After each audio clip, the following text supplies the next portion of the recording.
Buenas, ¿cómo están? Vamos a ver otro ejemplo de array de objetos. Vamos a crear una clase que se llame caminante, que básicamente va a ser una pelotita que se mueve por la pantalla, muy parecido a la idea de los autos. Pero vamos a tratar de que quede bien en claro cuál es la clase, cuál es el array, cuáles son los objetos. Así que vamos a tratar de armar un ejemplo que todo esto que acabo de nombrar tenga nombres lo suficientemente distintos como para entenderlo. Estoy probando acá una nueva superficie para escribir, espero que se lea. Cualquier cosa me dicen ahí en los comentarios. Vamos a empezar modelando la clase. Yo lo que quiero es una clase que me permita crear un objeto que sea una bolita en la pantalla, ¿no? Una bolita que se mueva en cierta dirección. Así que yo lo que necesito es que tenga como atributos, seguramente, la posición del centro de la pelota y la dirección de movimiento, ¿no? Así que vamos a crear una clase que se va a llamar caminante. ¿Está bien? Así queda bien claro de qué estamos hablando. Es una pelotita. Este caminante va a tener... voy a usar los p-vector para la posición, ¿no? Un p-vector para la posición y otro p-vector para la velocidad. Los voy a poner en minúscula. Estos van a ser atributos de la clase caminante. Voy a tener un constructor que se va a llamar caminante. Por ahora no le voy a poner parámetros. Y voy a tener otros dos métodos más. Va a ser uno, va a ser mover, y otro va a ser mostrar. ¿Sí? Yo lo que quiero es que mi pelotita se mueva por la pantalla y también que se muestre. Así que esta va a ser más o menos la estructura que va a tener mi clase.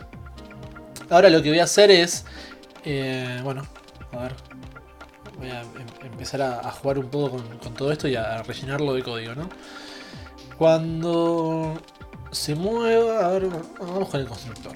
A ver, yo una de las cosas que quiero poder decidir es la posición donde aparece el caminante en la pantalla. Así que como parámetro del constructor le voy a mandar un p-vector y le voy a poner parámetro, así para que lo entendamos entre todos. P-bajo va a significar acá el parámetro, en este caso del constructor, para la posición. ¿Está bien? Entonces, si yo le paso como parámetro un nuevo p-vector, yo tranquilamente esto, el atributo posición, lo puedo inicializar con el parámetro de la posición. Genial. La velocidad por ahora... La velocidad la voy a calcular acá. Voy a poner 0. ¿Está bien? Para que no tenga... Para que no se mueva en un primer momento. Así que lo que le tengo que decir es que el p-vector velocidad es un nuevo p-vector sin que no apunta a ningún lado, ¿no? O sea, al 0, 0. Bien. Con esto yo ya podría empezar a laburar. Tendría que decirle que cuando se mueve lo que estoy haciendo es a la posición sumarle la velocidad, ¿no? Ahí estamos usando un método de la clase p-vector que se llama add, que lo que hace es sumarle el componente x de la velocidad al componente x de la posición y el componente y de la velocidad al componente y de la posición. Así que está bastante bueno. Esto en una sola línea le estamos sumando la velocidad a la posición. Y por último, cuando mostramos, lo que voy a decirle es que muestre una elipse en la posición x, en la posición y. ¿Se acuerdan que los parámetros de la elipse eran primero el punto y después el tamaño? Así que tenemos acá el par ordenado xy de la posición y ahora un tamaño que podría ser fijo por ahora, pongámosle 40, ¿sí? Vamos a dejarlo así. Perfecto. Esta clase ya viene bastante bien. Lo que me dice es, che, cuidado que caminante no lo estás usando en ningún lado. Lo mismo con el constructor. Así que vamos a hacer nuestro programita y vamos a probar si esto funciona.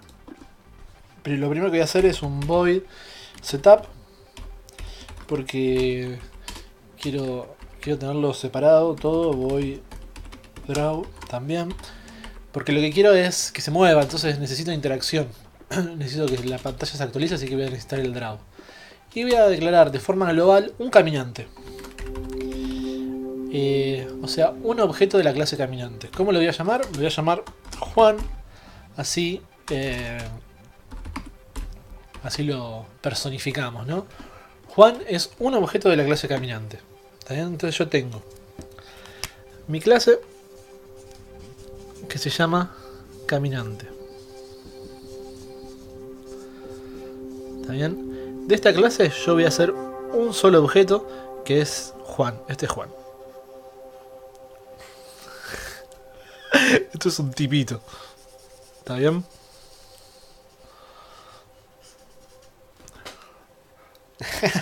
Este se llama Juan. Perfecto. No lo vamos a dibujar así, no va a ser una pelotita, nada más. Pero estamos creando de la clase caminante un tipito que se llama Juan. Bien. Vamos a decirle que... Uy, golpeé el micrófono. Bueno, vamos a decirle que... Primero me seteé la pantalla, así vamos laburando.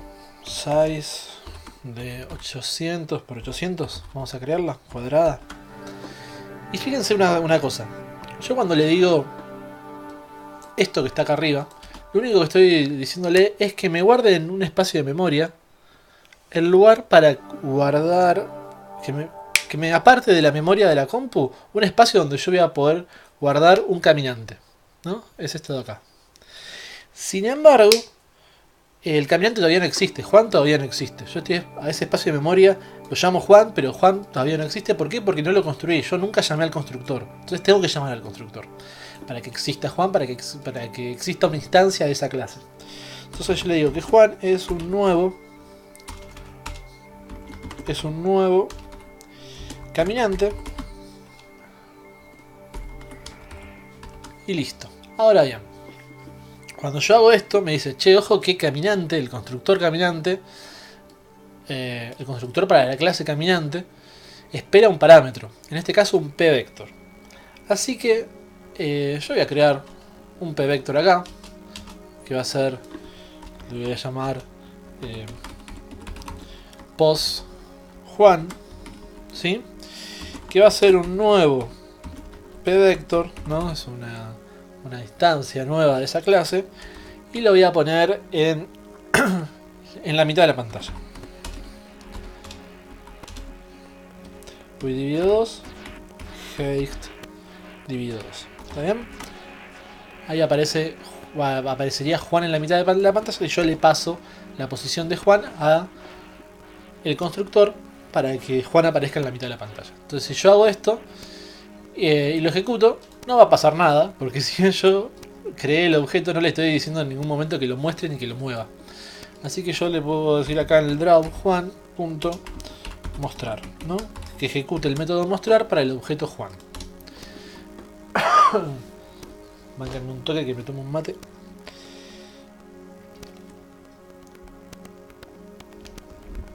Genial. Si ejecuto esto, ahí está. Esta pelotita es nuestro objeto Juan. Esta pelotita es Juan. Genial. Así que nosotros lo que queremos armar es array de objetos.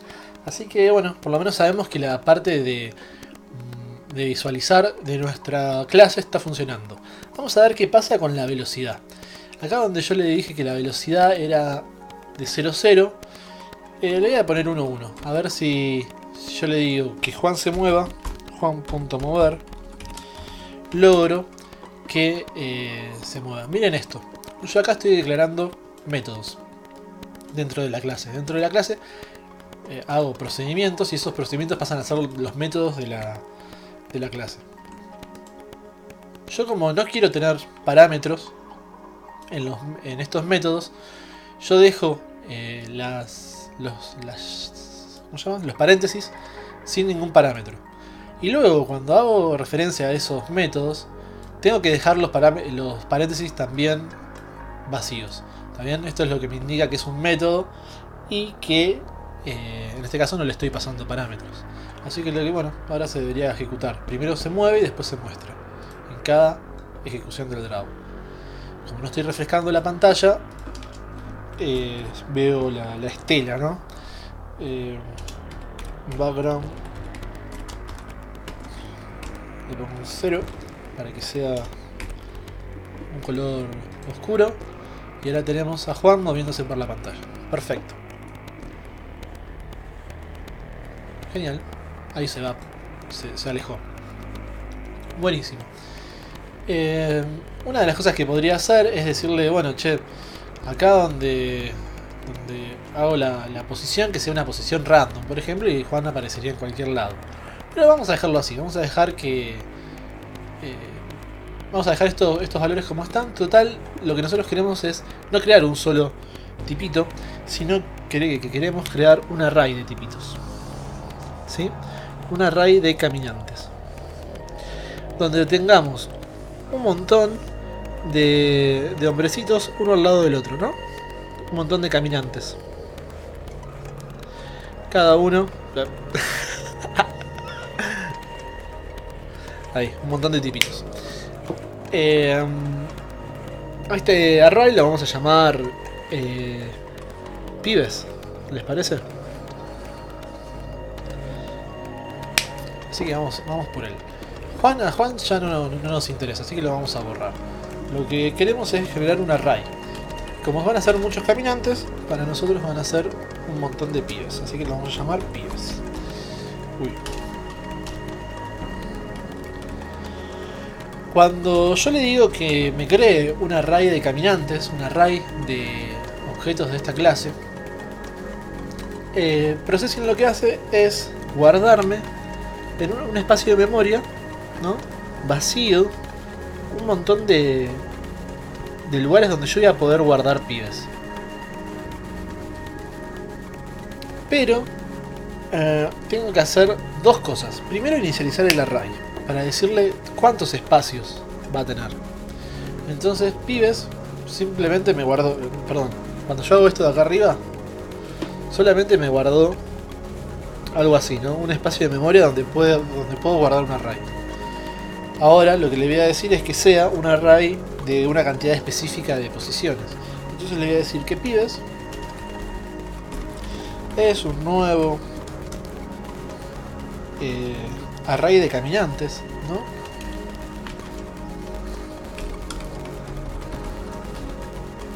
Un nuevo array de caminantes y tengo que decirle cuántos pibes tiene ese caminante. Entonces le pongo acá una variable, cantidad de pibes.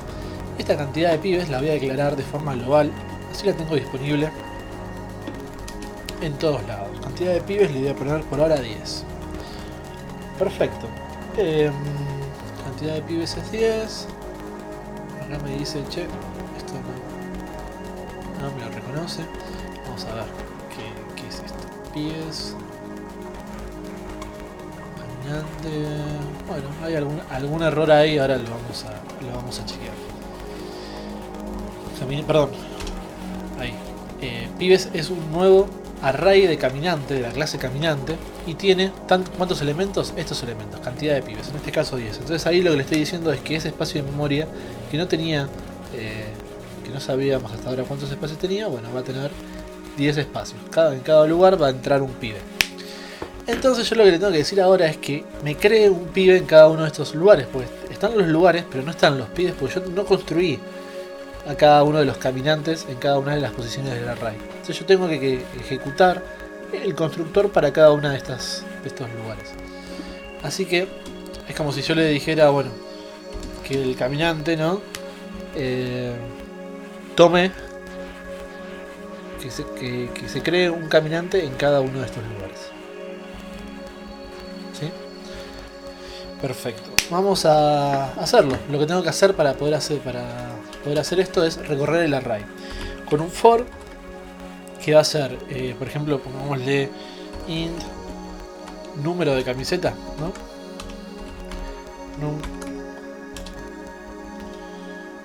Num.c le vamos a poner, que es el número de la camiseta de cada pibe, que empieza en 0, ¿está bien? y que la vamos a ir aumentando mientras el número de camisetas sea menor que la cantidad de pibes. ¿Sí?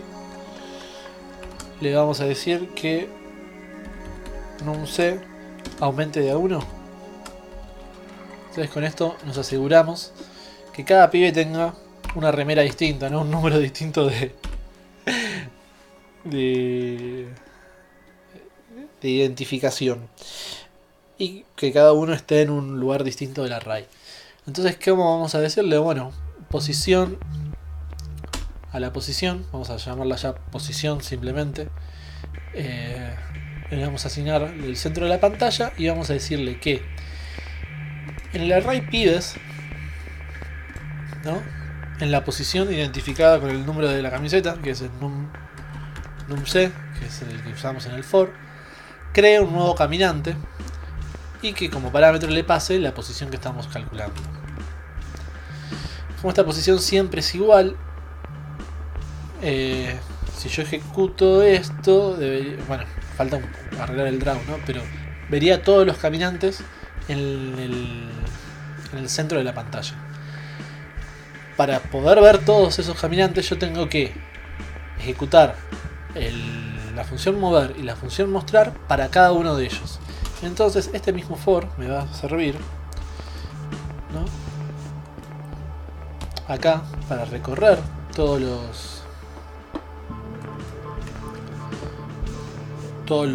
las posiciones del array y de esta forma poder decirle, che, ejecuta el método mover para el pibe que tiene la camiseta de cada una de las posiciones por las que vas pasando por el array, ¿no? ¿Se entiende?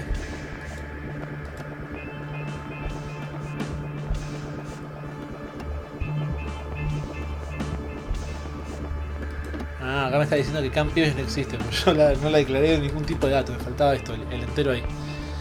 Entero CAMPIBES.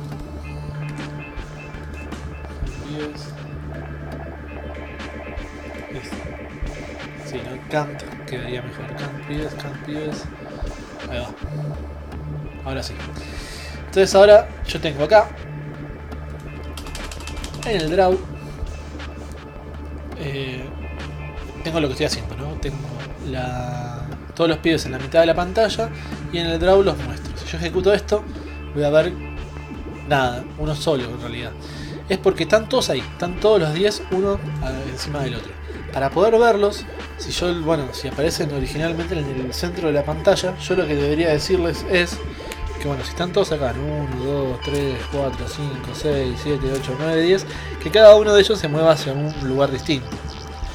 Entonces yo tranquilamente le podría decir acá donde calcula la velocidad que calcule random, ¿no? Random 1.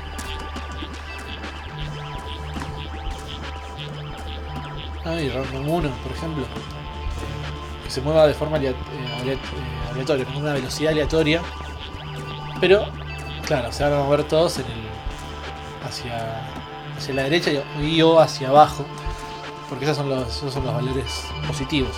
Yo debería decirle un random entre -1 y 1 para lograr que se muevan en cualquier dirección. Esto está bueno, pero yo lo que quería mostrar era una nueva función. La clase pVector tiene una bocha de cosillas así para investigar. Una de ellas es un método que se llama random 2D. Wow, casi me voy de ahí de la pantalla, del coso. Random 2D. Random 2D es un método de la clase pVector que se ejecuta para la clase. Es un método de clase que se llama random. ¿Cómo es? No. Acá. Random 2D.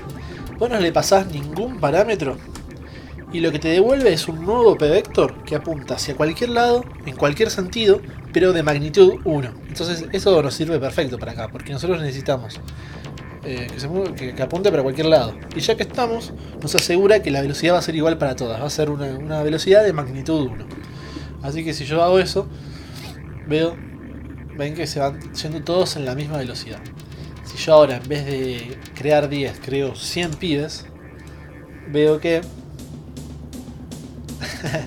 forman un círculo, ¿no?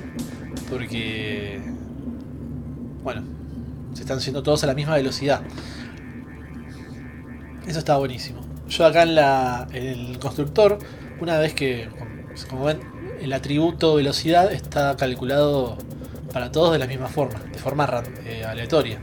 Yo le podría decir acá, bueno, que la velocidad la multiplique por 5, por ejemplo, ¿no? Para que sea una velocidad más, con una magnitud mayor, que se aleje más rápido. Entonces veo que todos se alejan más rápido. Perfecto. Como ven, hay algunas concentraciones, ¿no? Por ejemplo, acá se concentran más. Eso es por la forma en que trabaja el random. Genial. Ya que estamos, podríamos crear otros atributos. Por ejemplo, podríamos crear un atributo del tipo de dato color que se llame tono y trabajar con la idea del modo HSB, que me permite como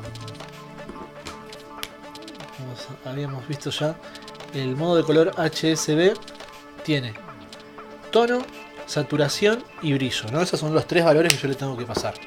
Así que acá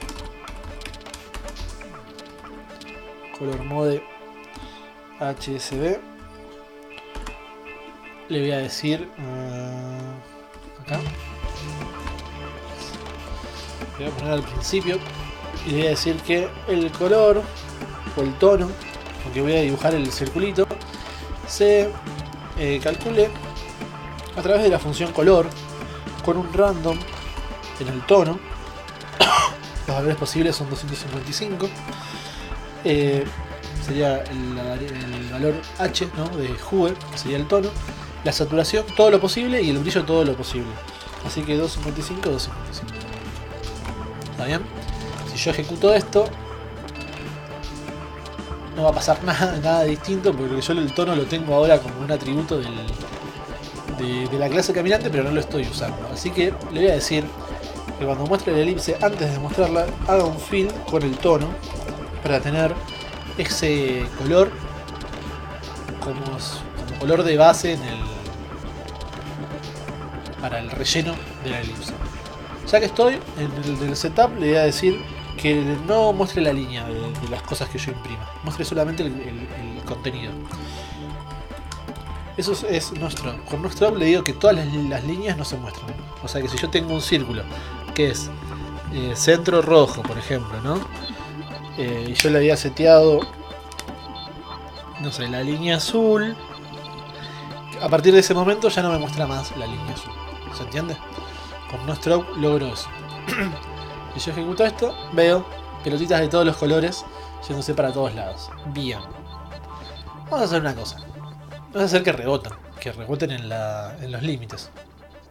Así que vamos a crearle un método más a esto que se llame chocar. Sí, chocar. ¿Está bien? A la clase, dentro de la clase caminante, vamos a crear un nuevo método que se llame chocar. Y acá no nos queda otra, tenemos que hacerlo como lo veníamos haciendo. If la posición, para que choquen los bordes, ¿no?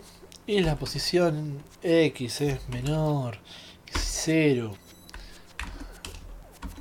o...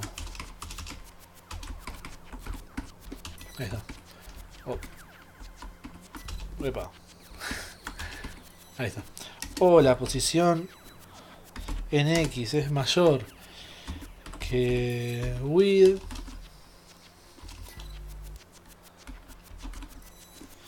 entonces ve el punto X, lo multiplico por menos 1. ¿Está bien? Lo mismo si choca arriba o abajo. Así que Beli, si no entienden esto, fíjense que hay videitos, casi todos los anteriores de movimientos tenemos esto y lo vamos explicando. La idea es que si viene aumentando en X y se pasa por el límite de la pantalla, choque, y la forma en que choca es diciéndole que la velocidad que antes venía aumentando la pase restando. Eso empieza a restar, y eso es multiplicando por -1, invirtiendo el componente X de la velocidad. Hacemos lo mismo con Y y logramos que choque tanto arriba como abajo. Si yo ejecuto esto, no pasa nada porque el método chocar no lo estoy usando en ningún lado. Yo podría usarlo, por ejemplo, en el draw, donde estoy diciendo que se mueva. Les podría decir a los pibes, a cada uno de ellos, ¿no? num_c es la variable que yo usé en el for. Se refería al número de la camiseta, ¿no? Por decirlo de alguna forma, al identificador de cada uno de estos pibes. Le podría decir chocar. Eso podría ser una forma. Si yo ejecuto acá, no está funcionando. Y vamos a ver por qué. A ver, si la posición en X es mayor que 0, sí, no, al revés. Si la posición en X es menor que 0. Ahí está. Ahí vemos que chocan. ¿Está bien? Genial, esto está funcionando. Pero ya que estamos, podemos aprender a hacer o ver una posibilidad. Que es decirle dentro de la clase que sea un método el que llame a otro método. Digo, yo cuando muevo algo, quiero que si choca, que choque. Entonces, simplemente pongo dentro de mover, le digo que choque. ¿Está bien? Que controle el choque, que es el método chocar. Entonces yo no necesito agregar nada en el draw. Que se mueva y que luego se muestre. Cuando se mueve, ¿qué está haciendo? Bueno, actualiza la posición, pero si choca, cambia la velocidad. Eso es algo que no estaría, que está bueno, ¿no? Está controlado. Si yo ejecuto esto, veo que funciona igual que hasta ahora. Perfecto. Como vieron, se genera como un patrón bastante loco. Vamos a ponerle un poco de magia. Vamos a sacarle el background de acá. Vamos a poner en el setup para que una vez que termine de setearse todos los valores me imprima un color negro de fondo de pantalla, pero luego los colores se actualizan con las pelotitas. Así que vamos por eso.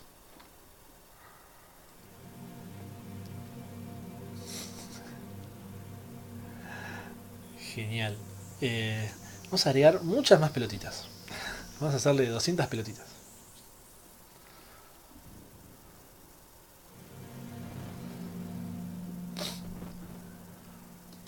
Vamos a hacerle 400 pelotitas.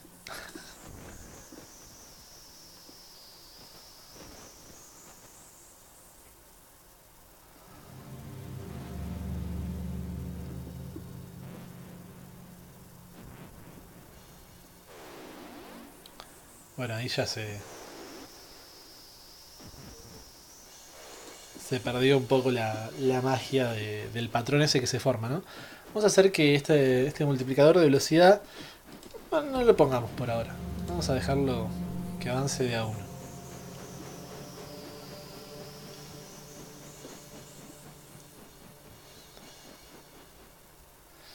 Así está bastante bueno, ¿no? Es mucho más lento, pero el efecto es lindo.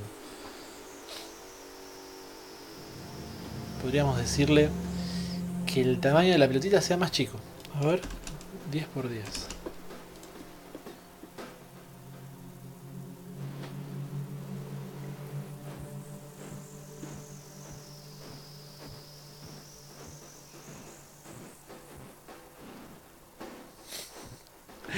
Los lugares donde se intersectan es genial.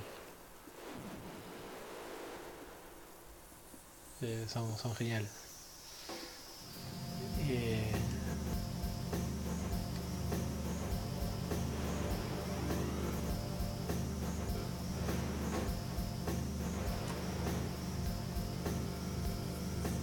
Vamos a agregarle una bocha más. Vamos a decirle que sean 4000.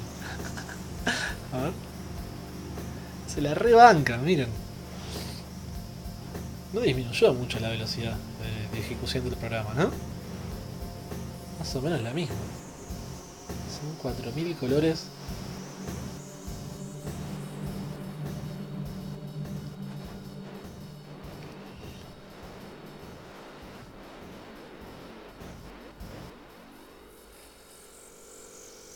logramos que toda esta curva sea más continua, ¿no? Con esta cantidad enorme de pelotitas saliendo para todos lados. Muy bueno.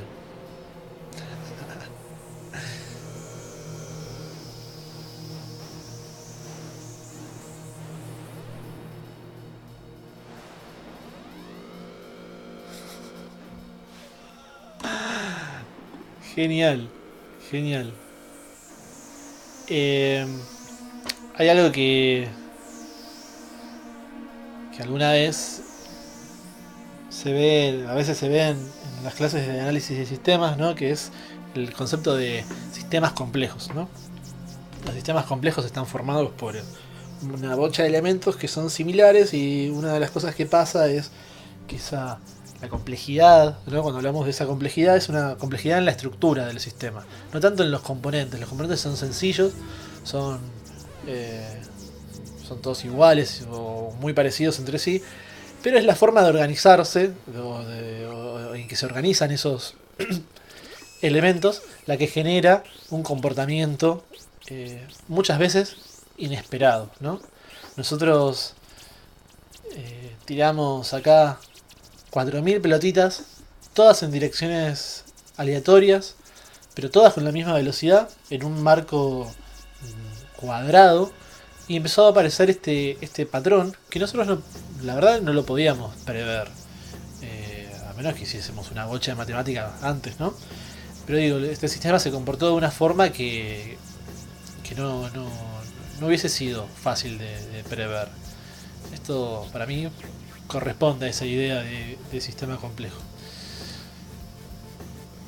Ejecutémoslo de nuevo. Esto va a funcionar muy distinto si el tamaño de la pantalla es otro. Así que cambiémoslo, a ver qué pasa.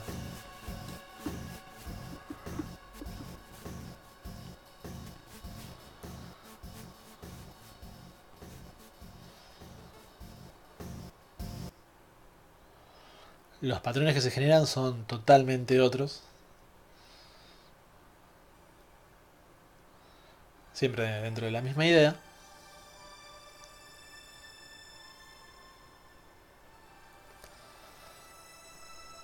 Está bueno, ¿eh? Está muy lindo.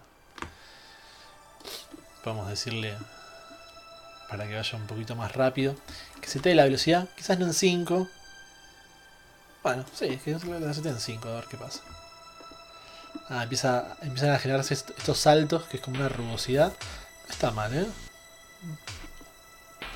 Lo que podemos decirle es que el color, además de que sea un tono aleatorio, que tenga cierta transparencia, ¿no? Para ver qué pasa. Sí, no está bueno. Como hay tantos colores, se genera este color medio grisáceo, ¿no? Si fuesen menos, quizás, pero no sé. Ahí vemos cómo se van sumando, pero tampoco es tan lindo como parecía. Así que vamos a volver a los colores plenos. La transparencia no funcionó muy bien, ¿verdad?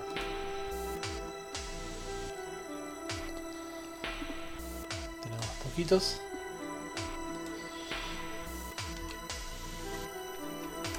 Vamos a ponerle 2000, ¿no?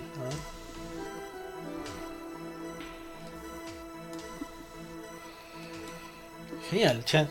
Vamos a hacer una última cosita. Ya que estamos acá con este sistema funcionando, vamos a hacer que los colores estén relacionados con el ángulo de la velocidad. ¿Cómo sería esto? Bueno, pensar en este parámetro de acá y decirle que si el ángulo es 0, el parámetro sea 0. ¿No? Y que vaya aumentando en el círculo cromático hasta llegar a 255 cuando el ángulo sea 360 grados. O, de otra forma de expresarlo, 2pi, ¿no? Así que vamos a pensar cómo podemos hacer eso. Yo me imagino, por cómo es esta clase p-vector, que existe una forma de chequear directamente el ángulo de un vector. Así que vamos a A ver en la ayuda si es así. Copy max sub deep cross limit rotate help. Acá está. Genial.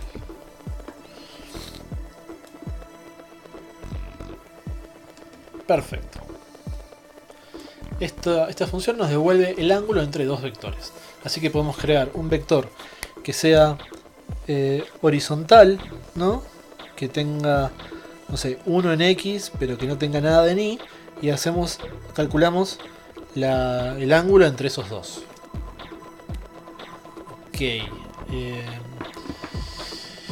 Devuelve el ángulo en radianes, o sea que lo devuelve en dos, así, en esta forma. Entre 0 y 2pi. Perfecto. Vamos a chequear eso. Nos vamos a llevar el nombre de la función que es... ¿Cómo se hace esto? Vamos a llevarnos esto. Bien. En el caminante, después de calcular la velocidad, le vamos a decir, che, calculame el ángulo. Bueno, le dejamos A. Entre dos vectores. El vector 1 va a ser la velocidad, ¿no? Y el otro va a ser referencia. ¿Sí? Referencia va a ser un p-vector. ¿Cuánto está? Un p-vector. Lo vamos a llamar referencia. Que va a ser un nuevo p-vector que apunte en X para allá, 1, y que no apunte nada en Y. Es lo mismo en realidad. Pero lo que importa es que sea la misma referencia para todos. Bien. Referencia. Entonces lo que quiero es guardar el ángulo entre ellos dos. Ahora, el Jue, ¿no? El componente de este Jue va a ser float. Float Jue, que es el componente este del color. Va a ser... Voy a usar la función map. La función map, si se acuerdan, me permitía convertir un valor que yo sabía en qué rango venía a otro valor que yo sé en qué rango lo quiero. Entonces esto sería algo así. Yo sé que el ángulo, ¿no? La variable ángulo viene entre 0 y 2pi. ¿No? Esta es una constante que se llama 2pi. Pero yo quiero que salga con valores entre 0 y 2.55. La función map resuelve esta situación. Yo le digo cuál es la variable que viene entre qué mínimo y qué máximo, y cuál es el nuevo mínimo y cuál es el nuevo máximo al cual yo la quiero convertir.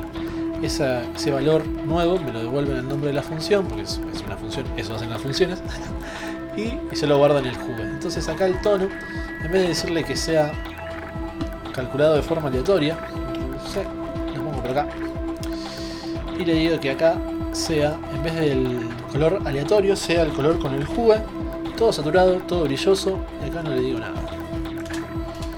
Por lo tal, lo inicializo allá abajo.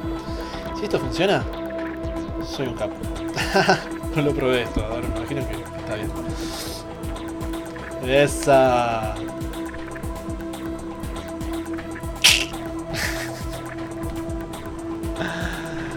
Muy raro. Genial, me gusta. Vamos a jugar con esta idea. Me gusta así. Están apareciendo como unas... El doble, 4000.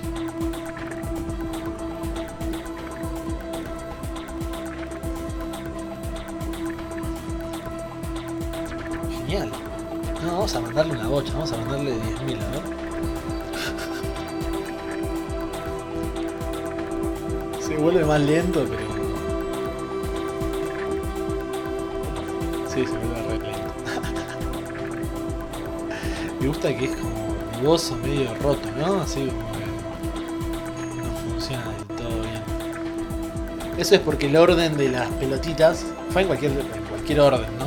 Nosotros la estamos creando todo. creando las pelotitas con el random, entonces aparece una acá, después la segunda es esta, la tercera es una que viene para este lado, la cuarta va para el otro. Pero nada, está bueno, me gusta así como medio... Por un lado es un patrón, pero por el otro lado medio que se rompe un poquito. No está mal eso. Jugar con algunas cosas que sean rígidas, ¿no? Como este patrón que se forma, y con otras cosas un poco más aleatorias como las rugosidades y demás. Como, ¿no? Estas cosas que están acá, esta línea podría ser perfecta si yo ordeno ese array según la posición o según la velocidad. Bien. Podríamos hacer eso. Después lo hacemos. ¿Qué quería hacer?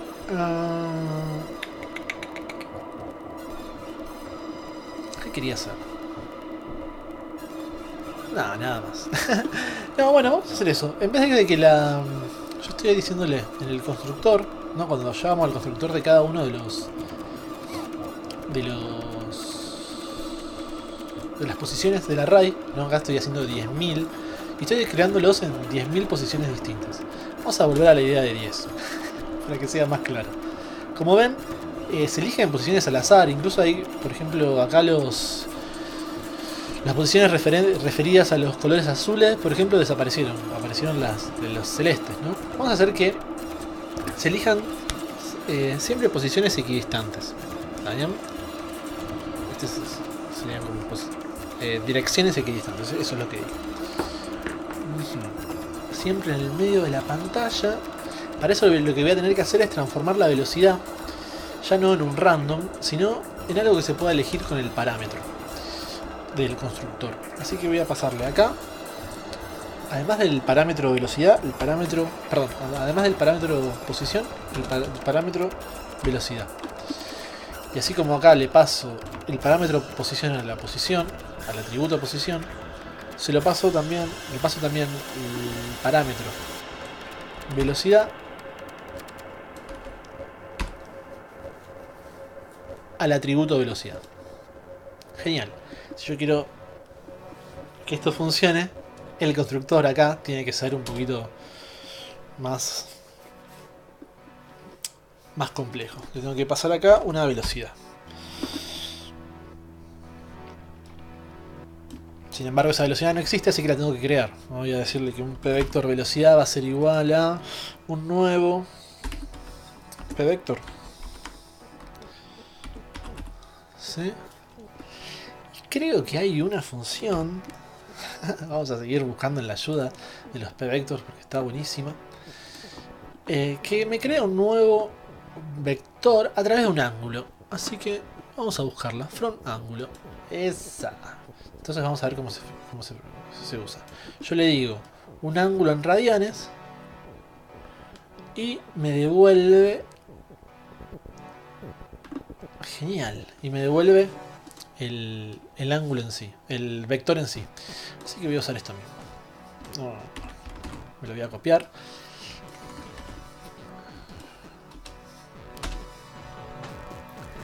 Ahora, ¿qué ángulo uso? Esa es una buena pregunta.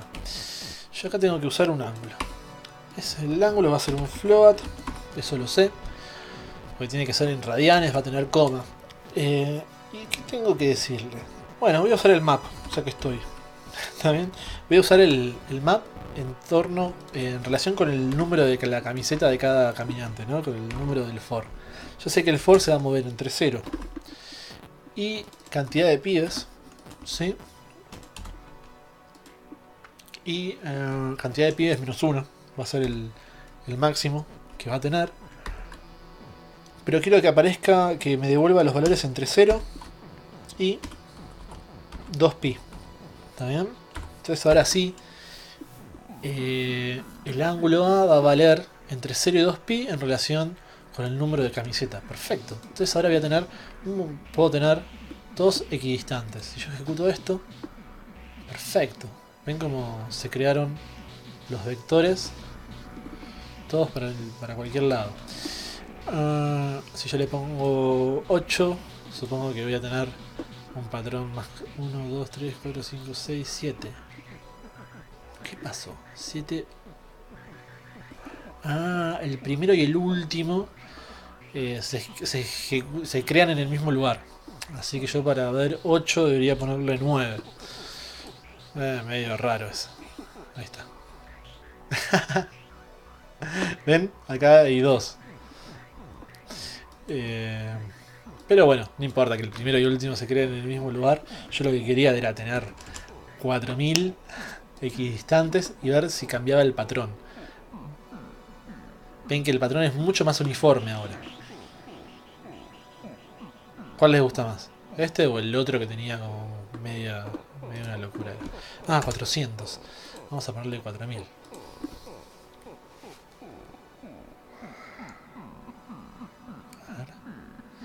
Ven que son como más escalonados. Cada tanto se dan unos ruidos. Genial. Parte de esos ruidos me estoy dando cuenta que tiene que ver con la elipse en sí. Muy bueno. Aparecen nuevas intersecciones. Podríamos decirle que la elipse no sea una elipse, que sea un rectángulo. A ver qué pasa.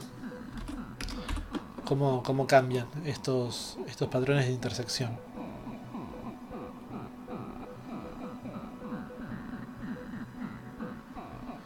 Se ejecuta más rápido, ¿vieron?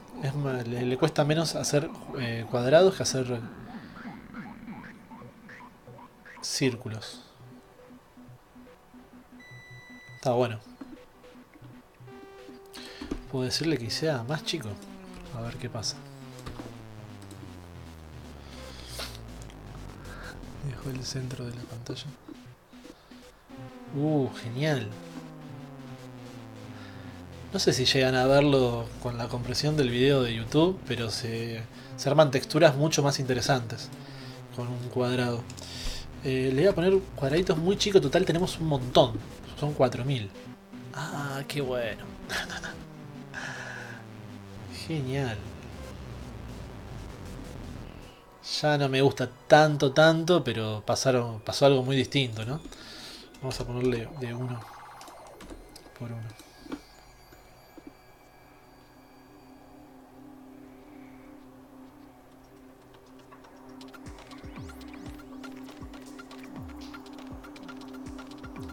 Ok. 4 por 4. Ven que nosotros le cambiamos un solo atributo y pasan cosas muy distintas, ¿eh? Está bueno. Está muy bueno.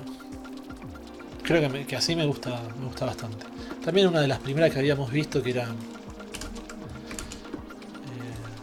una de las primeras que habíamos visto funcionaba muy bien. Ahí los cuadrados son mucho más grandes. Es todo más pixelado, ¿no?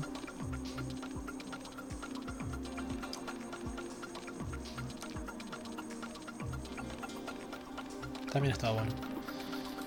Vamos probando y vemos qué pasa, ¿no? A ver cuál nos gusta más. Este de 5x5 estaba bueno. ¿Qué más podríamos hacer? A ver. Nada, hasta acá creo que está bien.